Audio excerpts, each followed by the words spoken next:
Kim onun yüzünden kamışlı yendi. Näme getirendir öýýäňiz? Näme getirendir öýýäňiz? Ördük Bilmediňiz. Başka näme? Onu saldırarak etsene. Meniň etim bir güt getirdi.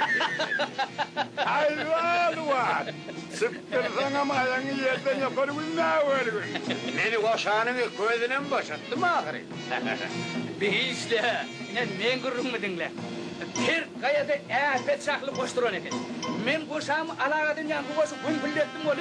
Goş edil daşal toğulanıp kaytdı. İdyanın yeni bir keyip toğulanıp geldi. Bir gördün, men okun birinin içinden harram geçip böyle kenemen nurayan oldu näçek. Görenler hayran gatly. Dur. Bir alemçinin oyu ya. Haklı, geçelendiği de bilelim. Hadi biraz iyi çalın. Vay ayağım vuruşup gidip. Çara. Çanlı soğurup durmadan beyitmedene hav. Ay soğurlanın ha. Gelmeli yerime de geldik. Eğer ben bir aşatsana keyi ağlaymasam ayağım beni kapıdan mı koyuyor? Keyik yerine bile makyonu tavşan diyemedim. Bir yerde kahkilik koy. Ne şu kahkilikte nece diysen ben sana ağlat verir. Şunu menden alaydı ha. Ay bir laydan bana da vurdurlar. Hani görülü vakali. Hakikavşı hiç vaat ağzılığını bilmez. Men dostları özüme ağdı. Tevigatın şahıdır neydi yani. Mağazin bidirdiğim yadından çıkay ya. Sağ ol annesine. Bilemem verirler de. Alemsi.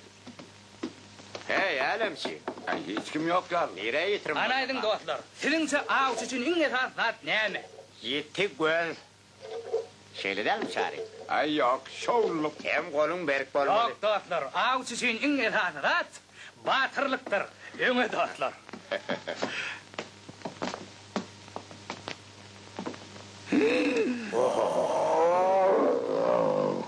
Hey varlıklar. Sıkaplan dersinlerim korkanız mı? He? Salam. Bir sürli. Yok, men sürli.